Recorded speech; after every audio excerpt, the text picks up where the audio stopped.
Hey, what's up everybody, it's Mark, and in this video I'm showing off my Slayer Propel 12.5 Max. Here we go.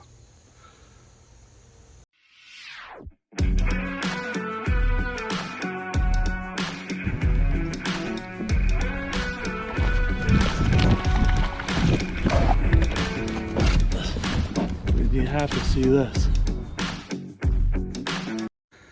Okay, so here's my 12.5 Max. I've had it for about a year, and really happy with this boat. So a couple different things about it, and the reason why I did away with the SS127 was, one, I wanted the pedal drive, and this was definitely something I was looking for, but I also wanted something that was kind of versatile enough to run the Susquehanna River up in Harrisburg, where it's really shallow, and have some more maneuverability. So the SS127 is very stable, but it's not really the best boat to paddle.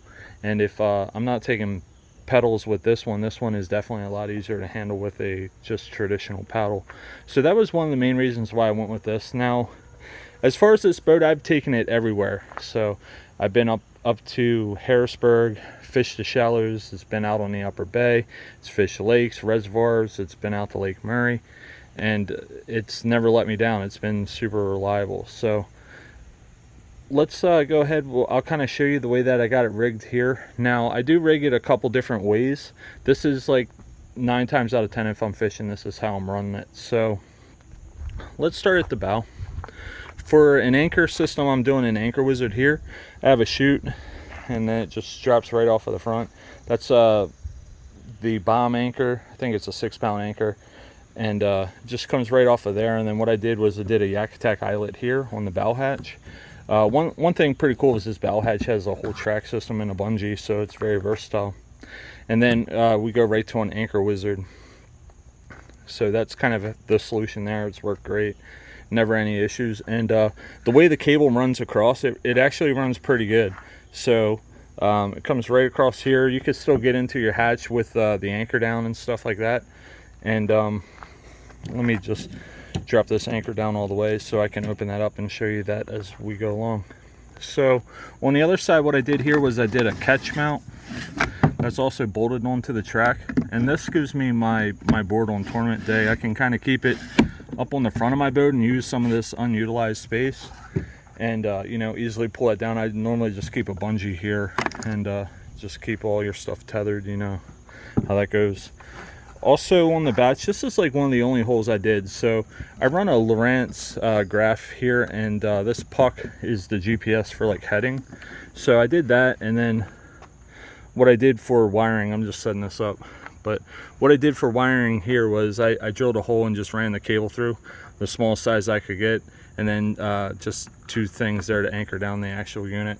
And then this cable runs down here, and there's, if you've never seen this hatch, there's actually 2 compartments. One is actually like a traditional bow hatch, and then what I did was I drilled a little bit hole through here so this bucket can be lifted up, and we can look at some of the rigging as well. Give me 1 second. Okay, so what I normally do in here is I got a Yak power system, and I just have everything kind of rigged on this. This is an adhesive, but I need to replace it. But normally it's just up like this, and all my connectors, I wrap them around with electrical cable just so like they don't come undone or anything, and keeps a solid connection. So if you're pretty happy with your layout, I would definitely recommend that as a tip. And normally I'll keep like a little safety bag and stuff in there. I took it out recently just to kind of clean it up a little bit. So on my Yak power system, one of the ports is a USB connector that Yak power sells, and I just have the USB cable there. And like if I got to charge my phone or something, I forget to charge it, I can just keep it safely and dry in this bow hatch, and keep that there. Normally like overflow tackle, and I keep that cover in there sometimes. What I'm using to kind of power my graphs, my GPS and my lights on my kayak is this Expert Power 20 amp hour battery. This battery I've had for about 4 years, and it's great. It'll power my graphs all day and stuff, and just a different brand out there that's pretty good. So would recommend that. As far as lights, that'll be the next thing we'll kind of look at. So I have navigation lights on the front and the back. It is registered, so in Maryland, if you're running before daylight, you have to have lights on your kayak, and I got that. And actually, I'm gonna switch sides to show that to you. So one nice thing about the Slayer is it has these removable patch channels here. So if you're rigging something and you want to rebird it, or do away with your boat or whatever, you can basically buy the blank plates here. So in terms of rigging, it's really nice, especially if you don't like to drill holes in your boat. So this is the 5-way yak power thing I was just kind of showing the wiring on. So 1 powers on my graph, 2 powers on the GPS puck, and then B is my bow lights, and then M is actually these white lights here. It's so sunny outside you won't be able to see them on right now. And then S is for that USB. So that's kind of how I have that wired. In terms of mods, one of the things that I did was around the seat. There's a guy on YouTube, I forget his name, but I'll link his stuff that I bought. These are his seat risers, and they're like 3-way adjustable. So they have like the base, like the standard height, and then it goes up 2 more settings. I have it in the middle setting here, and coming out of that Bonafide SS127, that seat sits up pretty high. So I was right away, I went right for that mod and been pretty happy with it. On terms of the settings, I run this one on the middle setting, and that's been a good balance for me between a good height and a good stability as well, not up too high and feel unstable or anything. So on this left hand side, you'll see that I'm using the track mount to kind of get started into that NK300 setup. But on the left hand side, what I keep here is a Lowrance Elite FS9. This one has a Burley Pro sun cover on it, and this is a good unit. Down scan, sonar, side scan, and then it has a good mapping solution in there as well. I kind of like it on the left hand side. Some people like their graphs up front on the center, over on the right. I like it on the left because I'm right-handed, and I like to do a lot of like roll casts and side casts, and try to keep this right hand side clear for that. So that's a good little tip if you do a lot of roll casts and haven't put a graph on your unit yet. So got that. Now this propel drive is very nice, and it's very durable. Some of the things that I really like about it, one is that it's tough. So all of this stuff is really hard steel, and if you hit anything, you got a nice blade down here to kind of protect it from any wear and tear. And sometimes I see that on the river. But the prop does instant reverse, has a good gear ratio to it. I think 1 revolution does like 7 on the propel. So it's definitely fast. Like I would say within 2 or 3 pedal strokes, I probably got this near 3.5, 4 miles an hour easily. And instant reverse. So unlike some of the other stuff, you got to pull cables and stuff, this one you can just back out right away. So that's kind of cool. Some different things I do is most of the time I don't even leave this locked. But let's say if I was running in the river or something a little shallow, I normally will lift this up and just kind of set that up on there and kind of deal with that. But it allows it to kick up a lot easier.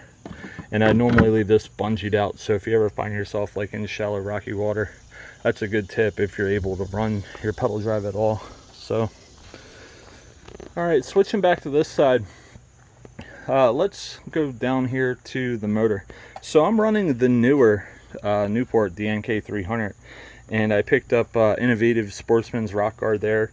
And this motor, for the 4 or 5 months I've had it, it is fast, I can tell you that. It's got a lot of power.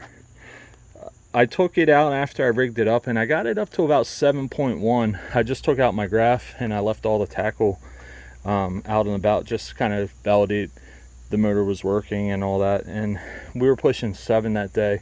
Most of the time, like running the rig as you see here, I can get it up to like 5.7 to 6.1 if I really go all out on the throttle.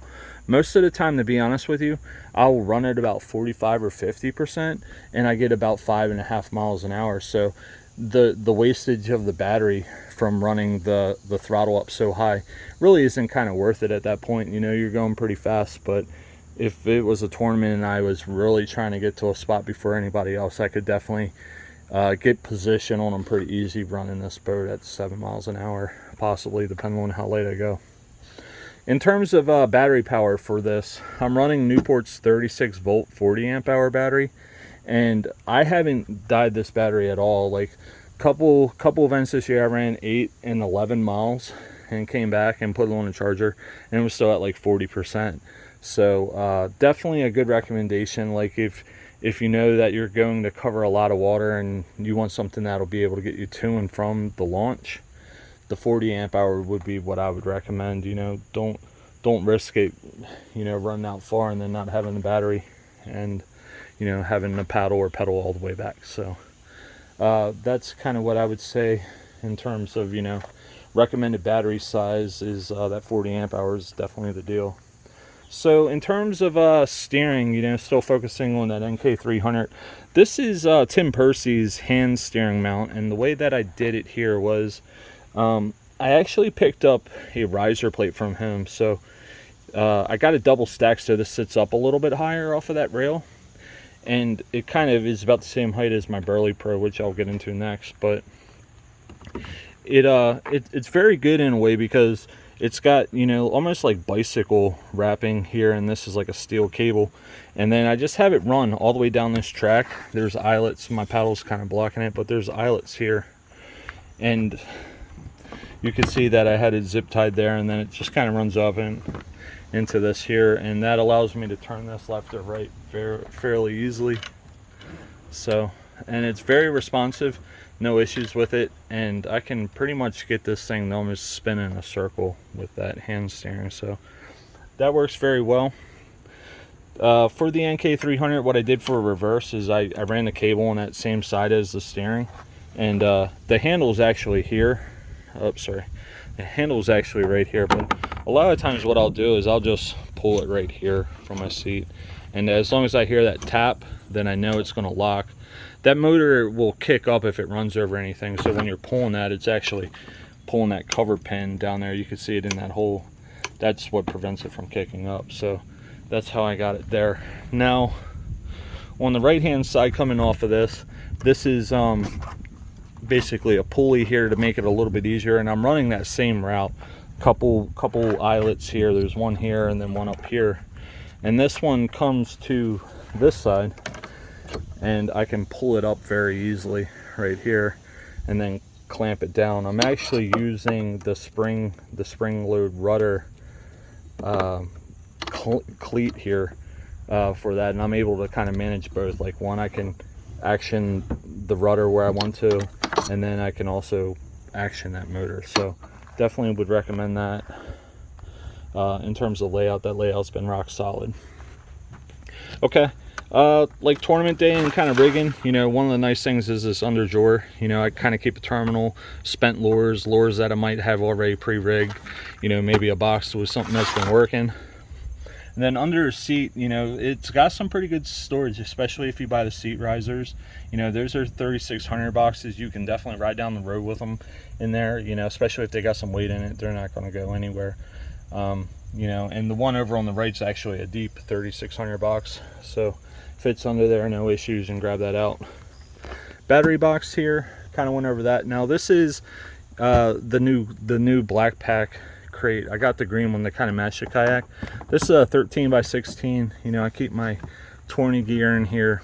You know, that's not really anything flashy, but in terms of layout, you know, one of the things that's cool about these new crates is you can design them almost any way you want. So what I do is I run 3 here and then 3 on the other side, and then I run 2 here, and I got it low enough so that you can actually open this up all the way. And normally I'll keep spinning rods here, you know, because the reels kind of butt out a lot further. And you know, sometimes I'll put my my net there.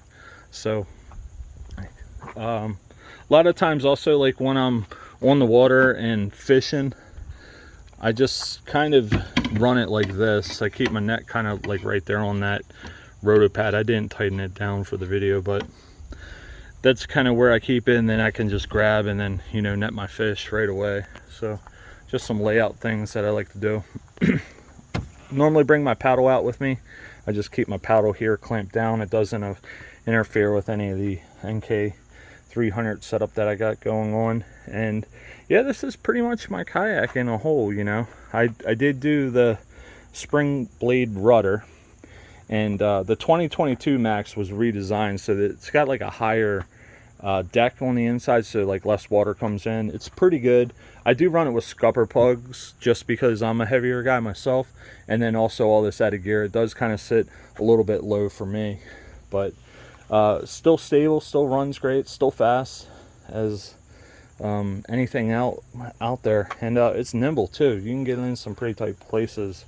One of the things that I forgot to mention was I did upgrade to the Burley Pro stuff, and I did this right away, so I don't really have a negative opinion to say about the stock stuff, but I will say that it does kind of feel flimsy, and I didn't want to chance it with anything breaking after kind of what I saw online. Some people were saying that, yeah, sadly it's a must upgrade, it broke right away, and you know, I didn't want to even venture into any of that kind of issue, so I bought this right away. Super happy with it, never let me down. So I did this handle, I did their upgraded wiring, and there was no need to buy any of their rudder caps or anything, especially if you do the spring blade rudder. Nothing works that spring blade rudder better than this cap here, so don't even mess around with that other stuff. Other things, keep a flag here. These tracks are really nice because they're a handle, you got some bolts, so that's kind of how this bolts in. I keep some of those lock and loads here, so this is my Visi pole here with an Orioles flag. I lost my other flag, so repping those first place AL East Orioles, best in the American League as well. So yep, go O's. And then I keep this one here as well. This is sometimes where I'll run my camera. If I got that stuff kind of set up and I'm taking it out, I still run my best cam. Sometimes I'll also put a camera up here on the bow and face it towards me for a cool view. But yeah, this is my 2022 Slayer Max, and if you have any questions or anything, feel free to drop a comment. Hopefully this helped you guys out, and I'll put all the links in the description above. Thanks again.